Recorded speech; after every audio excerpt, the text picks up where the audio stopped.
Namaskar, the life of Swami Vivekanand by his Eastern and Western disciples. Part 2. Amongst his own people. Part 2. अपने लोगों के बीच. भाग 2. Episode 2 क्रमशः. पिछले भाग में हमने सुना कि स्वामी विवेकानंद के आरंभ किए गए वेदांत आंदोलन ने 19वीं शताब्दी के उत्तरार्ध में भारत और विदेशों में अभूतपूर्व गति प्राप्त की. सन्यासियों द्वारा वेदांत का प्रचार, मठों की स्थापना, राहत कार्य और अनाथ आश्रमों की शुरुआत, इसकी 4 प्रमुख विशेषताएं थी. रामकृष्ण मिशन, बेलूर मठ, सिस्टर निवेदिता का कन्या विद्यालय, मद्रास और श्रीलंका में प्रचार, अमेरिका और इंग्लैंड में वेदांत केंद्र, यह सब मिशन की व्यापकता को दर्शाते हैं. इस आंदोलन की एक अनूठी उपलब्धि थी मायावती स्थित अद्वैत आश्रम, जो पूरब और पश्चिम की एकता के दर्शन को समर्पित था. यहां मूर्ति पूजन नहीं, केवल अद्वैत वेदांत की साधना होती थी. स्वामी जी के शिष्यों ने इसे सेवा, निर्माण और शिक्षा का केंद्र बनाया. ब्रह्मवादिन, प्रबुद्ध भारत और उद्बोधन जैसी पत्रिकाएं वेदांत के विचारों को वैश्विक स्तर पर फैलाने में सहायक बनी. अमेरिका में वेदांत सोसाइटीज, शिक्षकों के व्याख्यान और प्रतिष्ठित हस्तियों से संवाद ने इस आंदोलन को और सुदृढ़ किया. यह यात्रा न केवल भारत की आध्यात्मिक शक्ति का विस्तार थी, बल्कि मानवता की एकता और स्वतंत्रता का संदेश भी थी. इस एपिसोड में हम रामकृष्ण मिशन द्वारा किए गए सेवा कार्यों की गाथा, जो मानवता की सच्ची प्रेरणा देती है, उसे सुनेंगे.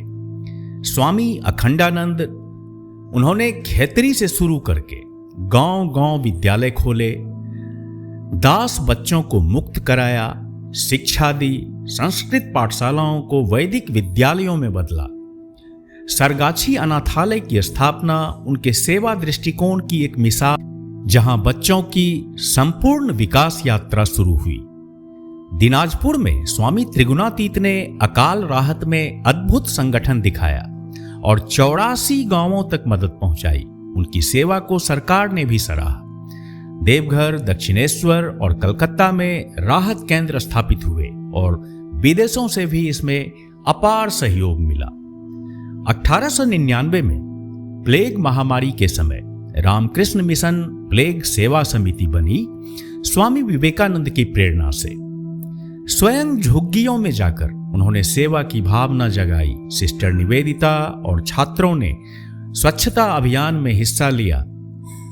स्वामी जी का मानना था कि जब तक देश का एक भी प्राणी भूखा है, सेवा ही धर्म है. यह एपिसोड दर्शाता है कि कैसे अध्यात्म का सच्चा रूप सेवा, करुणा और आत्मनिर्भरता है, और यही है भारत का असली वेदांत. स्वामी विवेकानंद की अद्भुत जीवन यात्रा का हिस्सा बनने के लिए इस भाग को अंत तक सुने. अगर आपको यह प्रयास अच्छा लगे तो कृपया हमारे चैनल को लाइक, कमेंट और सब्सक्राइब करें. अब आगे की गाथा सुनते हैं. जय स्वामी विवेकानंद.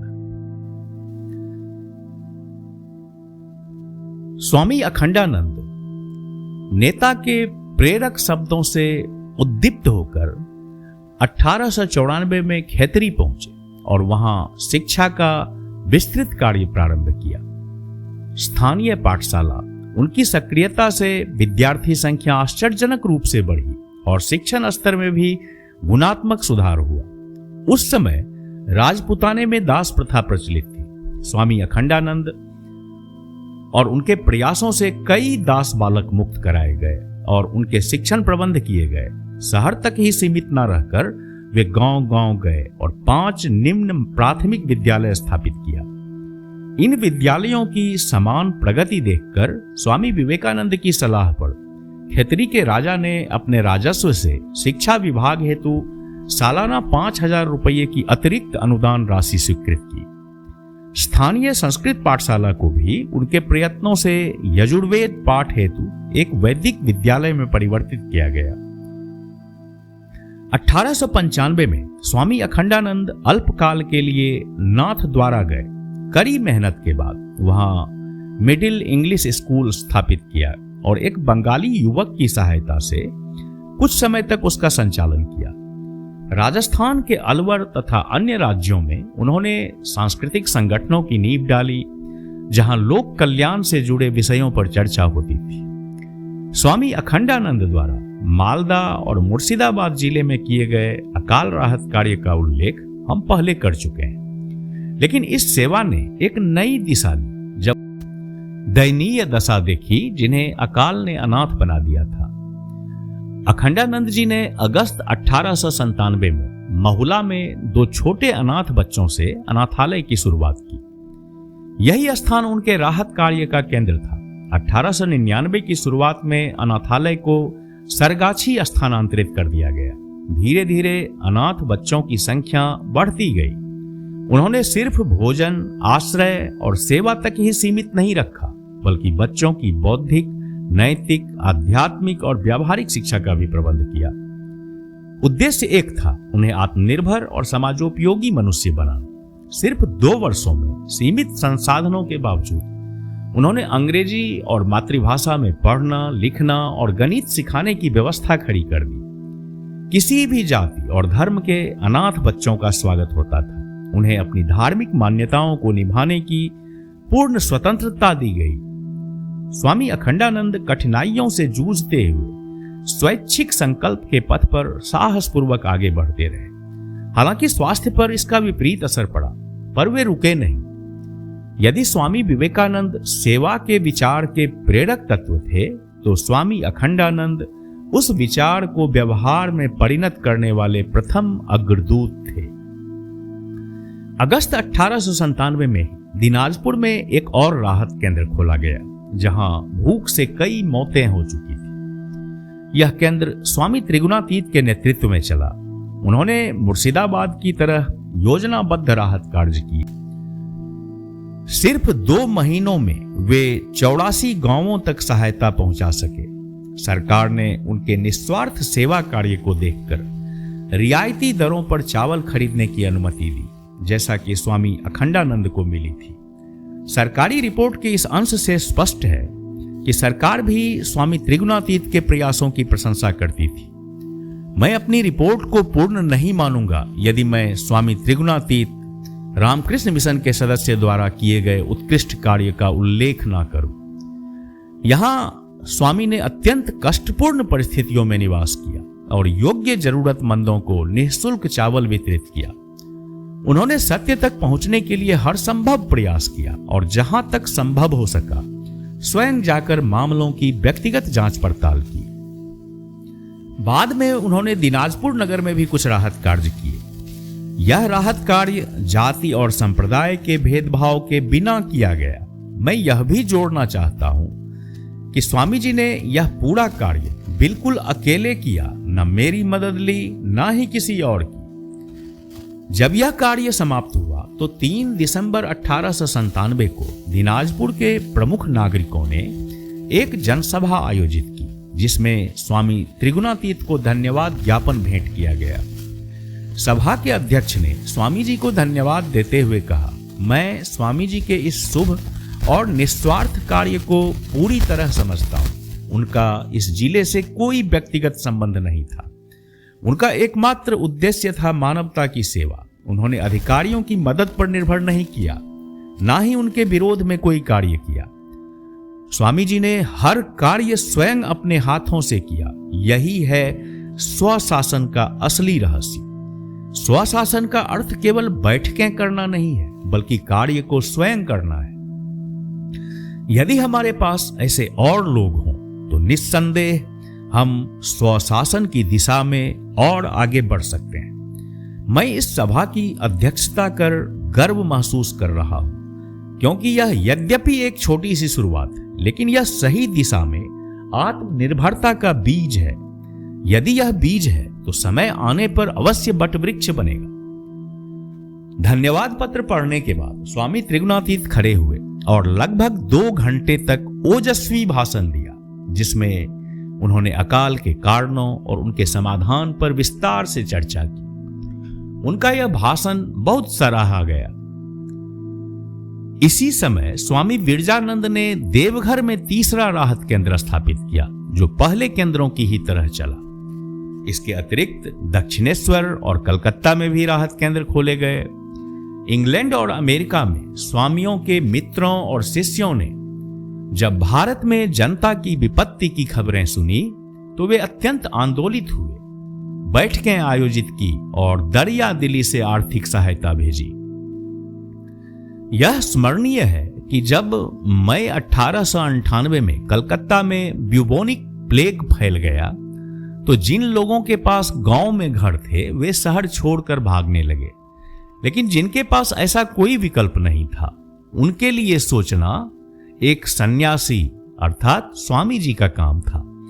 स्वामी जी ने उन लोगों के कल्याण के लिए योजना बनाई जो मजबूरी बस कलकत्ता में ही रहने को विवश थे।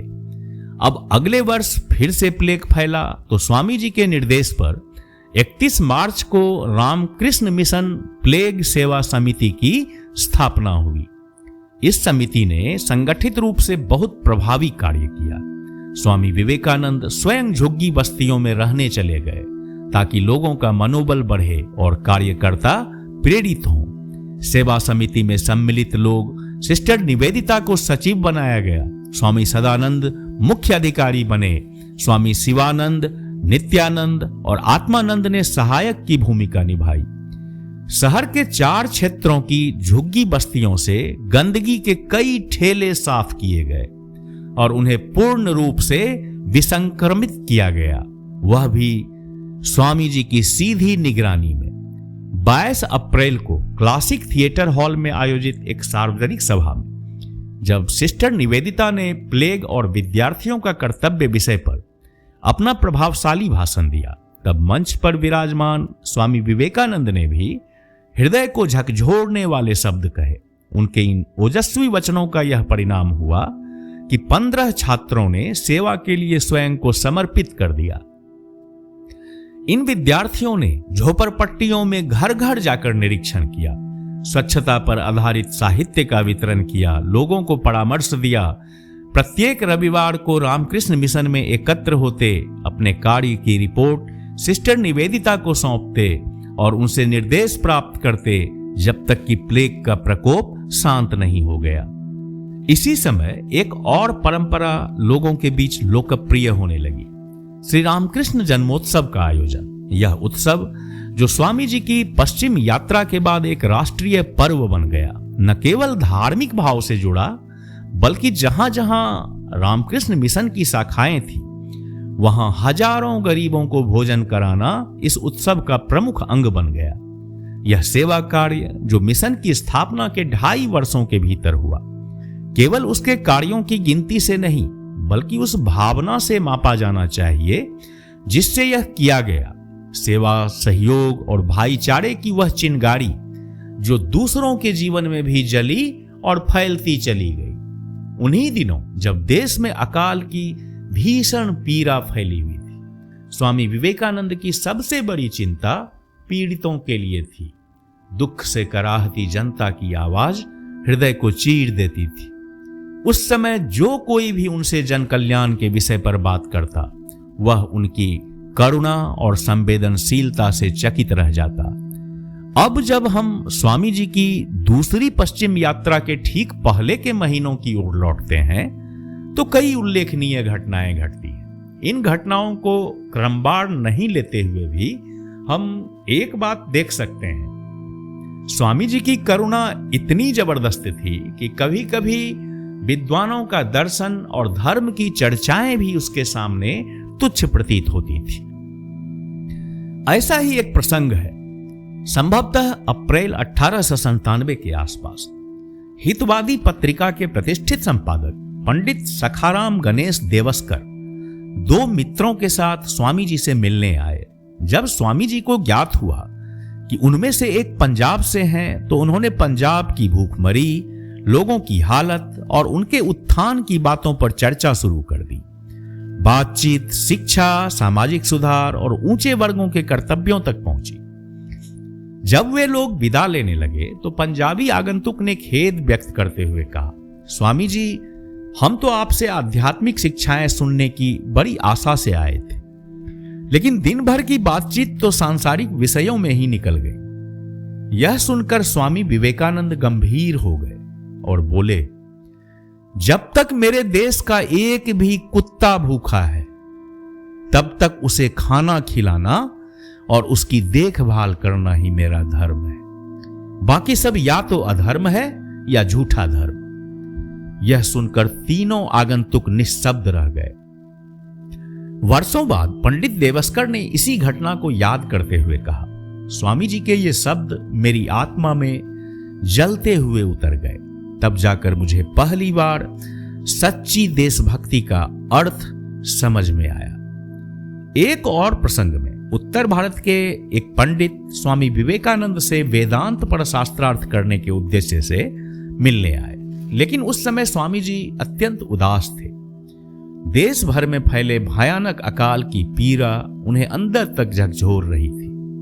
पंडित को शास्त्र चर्चा का कोई अवसर दिए बिना स्वामी जी ने सीधे कहा, पंडित जी, पहले इस भयानक दुख और भूख की पीड़ा को कम करने का प्रयास कीजिए। पहले अपने देशवासियों की करुण पुकार को शांत कीजिए जो एक कौड़ अन्न के लिए तड़प रहे हैं। फिर आइए मुझसे वेदांत पर बहस करने।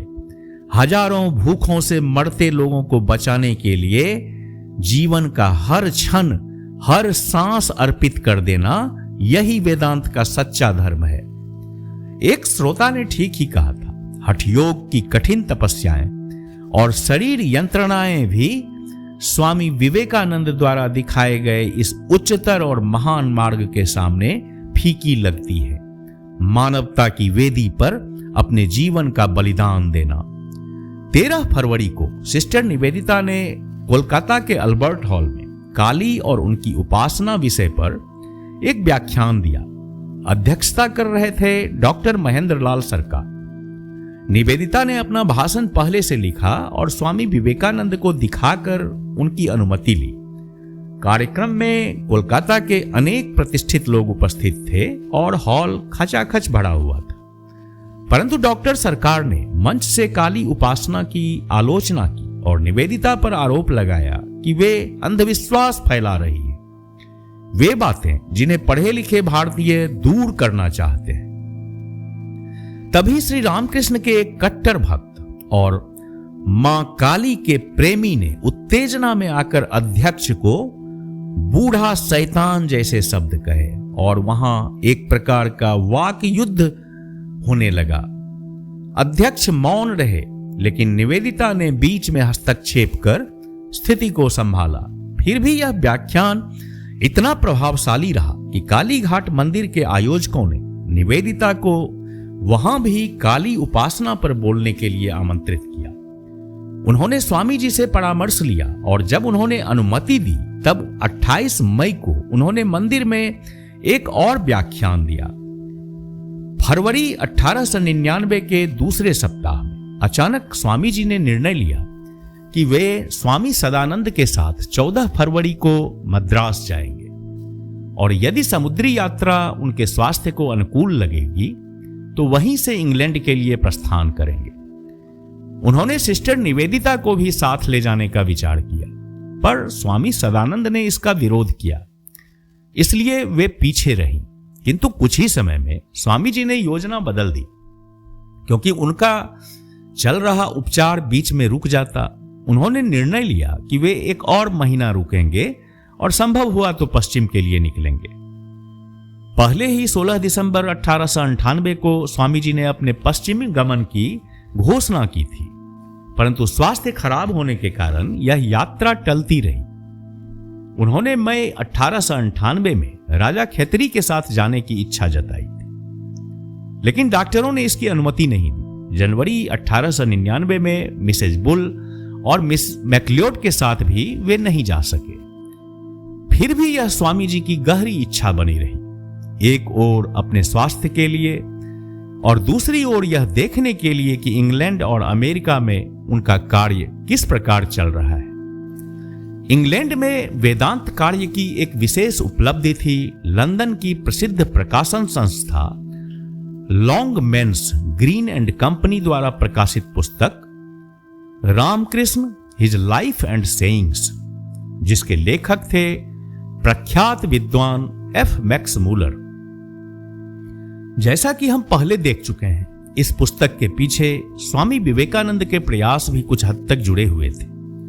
उनके गुरु भाइयों ने लेखक को सामग्री उपलब्ध कराई थी। भारत के प्रमुख समाचार पत्रों में जनवरी 1899 में इस पुस्तक की समीक्षाएं छपी। स्वामी जी ने 16 मार्च 1899 को मैरी हेल को एक पत्र में लिखा, क्या तुमने मैक्स मूलर की नई किताब Ramakrishna his life and sayings देखी? अगर नहीं देखी है तो जरूर देखो और मां को भी दिखाओ। फरवरी के अंतिम सप्ताह में स्वामी विवेकानंद और सिस्टर निवेदिता देवेंद्रनाथ टैगोर से मिलने उनके पुश्तैनी घर पहुंचे, जहां वे छत पर एक एकांत कक्ष में रहते थे। इससे पहले 14 फरवरी को निवेदिता अकेली उनसे मिलने गई थी। तब देवेंद्रनाथ टैगोर ने स्वामी जी से मिलने की इच्छा जताई थी। स्वामी जी ने प्रसन्न होकर कहा, जरूर जाऊंगा और तुम मेरे साथ चलना, जब चाहो दिन तय कर लो। निवेदिता ने तुरंत निकटतम रविवार की सुबह तय की, संभवतः 19 फरवरी। दोनों वहां पहुंचे। निवेदिता ने इस भेंट के बारे में मिस मैकलियोड को 23 फरवरी 1899 के पत्र में लिखा। हम ऊपर गए। टैगोर परिवार के 1-2 सदस्य साथ थे। स्वामी जी ने आगे बढ़कर प्रणाम किया और मैंने उन्हें गुलाब के 2 फूल भेंट किए। देवेंद्रनाथ टैगोर ने पहले मुझे आशीर्वाद दिया, फिर स्वामी जी को बैठने को कहा। लगभग 10 मिनट तक वे बंगाली में स्वामी जी को जैसे कोई संदेश दे रहे थे। फिर उन्होंने रुककर स्वामी जी से आशीर्वाद मांगने को कहा। स्वामी जी ने अत्यंत विनम्रता से आशीर्वाद प्राप्त किया और हम नीचे आ गए। नीचे आकर जब स्वामी जी वापस लौटना चाहते थे तो निवेदिता ने कहा कि यह तो योजना नहीं थी। फिर वे ड्राइंग रूम में गए, जहां मिस टैगोर और परिवार के पुरुष सदस्य उनसे मिलने आए। स्वामी जी ने चाय लेने से इनकार कर दिया, पर निवेदिता के लिए उसे लाने का सुझाव दिया। उन्हें एक तंबाकू पाइप भी दी गई और ये छोटी छोटी बातें बातचीत को रात 10 बजे तक खींचती रही। चर्चा का मुख्य विषय था काली की प्रतीकात्मकता। सरला घोषाल, जो देवेंद्रनाथ टैगोर की पोती थी और भारतीय पत्रिका की संपादिका भी, उन्होंने एक दिन सिस्टर निवेदिता से पूछा कि क्या यह सच है कि स्वामी जी अच्छा खाना बनाना जानते हैं। जब स्वामी जी को यह बात पता चली तो उन्होंने दोनों को रामकृष्ण मठ आमंत्रित किया और स्वयं कुछ व्यंजन बनाकर परोसे। बातचीत के दौरान स्वामी जी ने निवेदिता से कहा कि वे उनके लिए चिलम तैयार करें, जैसे वे किसी भारतीय शिष्य से कहते। निवेदिता प्रसन्नता से उठी और यह कार्य किया। इसे उन्होंने अपने गुरु की सेवा मानकर किया। बाद में जब महिलाएं चली गई तो स्वामी जी ने अपने गुरु भाइयों से कहा, मैंने यह सेवा निवेदिता से जानबूझकर करवाई, क्योंकि कुछ शिक्षित बंगालियों में यह भ्रांति थी कि मैं पश्चिमी शिष्यों को खुश रखने के लिए उनकी चापलूसी करता हूं। 1899 की शुरुआती गर्मियों में स्वामी जी का स्वास्थ्य फिर बिगड़ गया। नारायण के जमींदारों, जो उनके भक्त थे, उन्होंने उन्हें विश्राम हेतु एक बाजड़ा उपलब्ध कराया। वे प्रायः सुबह और शाम उसी पर गंगा की शुद्ध वायु में समय बिताते। कभी कभी वे छत पर ध्यान में लीन रहते, तो कभी एक निष्कपट बालक की तरह प्रसन्न मुद्रा में। उनकी आंखों में ममता और स्नेह, भावों में गहराई और विरक्ति, वस्त्रों और रूप पर उदासीनता, लेकिन हर हाव भाव में आत्मसंयम का अद्भुत तेज झलकता था। अक्सर उनकी नौका दक्षिणेश्वर की दिशा में बहती। संध्या की नीरवता या रात्रि की चुप्पी में वे गहरे विचारों में डूब जाते।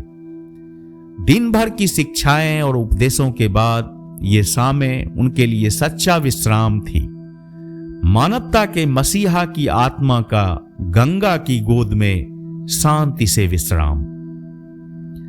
11 मार्च 1899 की शाम थी। रात के लगभग 8 बजे प्रबुद्ध भारत पत्रिका के संपादक के आग्रह पर सिस्टर निवेदिता स्वामी विवेकानंद का साक्षात्कार लेने के लिए बेलूर मठ पहुंची। वे एक हाउस बोट में आई थी और उन्हें बताया गया कि स्वामी जी वहीं उनसे मिलने आएंगे। बातचीत मठ के घाट पर खड़ी उस नाव की छत पर हुई। विषय था हिंदू धर्म में धर्मांतरितों का प्रश्न। बातचीत के अंत में स्वामी जी ने भावुक होकर कहा, मार्गरेट, मैं कई दिनों से लाइन ऑफ लीस्ट रेसिस्टेंस यानी सबसे कम विरोध वाले रास्ते के बारे में सोच रहा था, लेकिन यह तो एक छलावा है। इतिहास उन्हीं कुछ दृढ़ निश्चयी लोगों का है जिन्होंने पूरे मन से कुछ किया हो। जब एक व्यक्ति पूरे समर्पण से कार्य करता है तो दुनिया उसके चरणों में झुकती है। मैं अपने आदर्शों को पानी जैसा नहीं बहाऊंगा, मैं अब शर्तें रखूंगा। स्वामी विवेकानंद अपने शिष्यों को आत्मविश्वास और आलोचनाओं की परवाह किए बिना कर्म में जुटने की शिक्षा देते थे। यही प्रशिक्षण वे सिस्टर निवेदिता को भी दे रहे थे। उन्होंने श्री रामकृष्ण की वह अमूल्य सीख दोहराई, लोक न पोके, यानी लोग कीड़े मकोड़े हैं, उनकी परवाह मत करो। सिस्टर निवेदिता ने 16 मार्च को मिस मैक्लियोड को पत्र में लिखा। स्वामी जी ने बताया कि 1894 में जब वे शिकागो में थे, अत्यंत तनाव और कष्ट के बीच एक रात जब वे जमीन पर अधमरे जैसे पड़े थे, तभी श्री रामकृष्ण उनके कमरे में प्रकट हुए और उन्हें स्पर्श करते हुए बोले, उठो आदमी, लोक न पोके। स्वामी जी उस समय स्वास्थ्य संबंधी परेशानियों से जूझ रहे थे, इसलिए डॉक्टरों की सलाह पर सार्वजनिक व्याख्यानों से दूर थे। फिर भी वे हर संभव सक्रिय थे। 26 फरवरी को उन्होंने सिस्टर निवेदिता का यंग इंडिया मूवमेंट पर दिया गया भाषण सुना। 22 अप्रैल को वे क्लासिक थिएटर में छात्रों को प्लेग और छात्रों का कर्तव्य विषय पर निवेदिता का व्याख्यान सुनने पहुंचे और अध्यक्षता की। 26 अप्रैल को उन्होंने बाग बाजार के गुजराती अनुयायियों के लिए हिंदी में भाषण भी दिया। कलकत्ता के कई प्रतिष्ठित नागरिकों ने उनके सम्मान में भोज रखे, जहां स्वामी जी के विचार सुनकर सभी अभिभूत हो उठे। फरवरी 1899 के अंतिम सप्ताह में तार मिला। स्वामी विवेकानंद की अमेरिकी शिष्या स्वामी अभयानंदा 24 फरवरी को बंबई आ रही थी। स्वामी जी ने उन्हें संदेश भेजा कि पहले मद्रास जाएं और वहां व्याख्यान दें।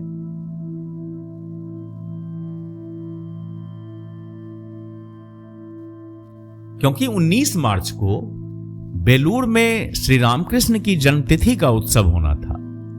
स्वामी जी के निर्देशानुसार बॉम्बे और मद्रास में उनका भव्य स्वागत हुआ। 27 फरवरी को उन्होंने गेटी थिएटर में भाषण दिया, जिसकी अध्यक्षता जस्टिस रानाडे ने की। उन्होंने सभा में भावुकता से कहा, भारत के भाइयों और बहनों, मैं आप सभी के समक्ष शिकागो और अमेरिका की शुभकामनाएं लेकर आई हूं। मैं आपके धर्म और संस्कृति को जानने आई हूं। मैं यह जानना चाहती हूं कि जो बातें हमने सुनी हैं वे सत्य हैं या नहीं। मैं स्वयं देखना और समझना चाहती हूं ताकि अमेरिका में वेदांत के सिद्धांतों का अध्ययन और प्रचार कर सकूं, क्योंकि यह एक महान और दिव्य सभ्यता की उपज है। जय स्वामी विवेकानंद।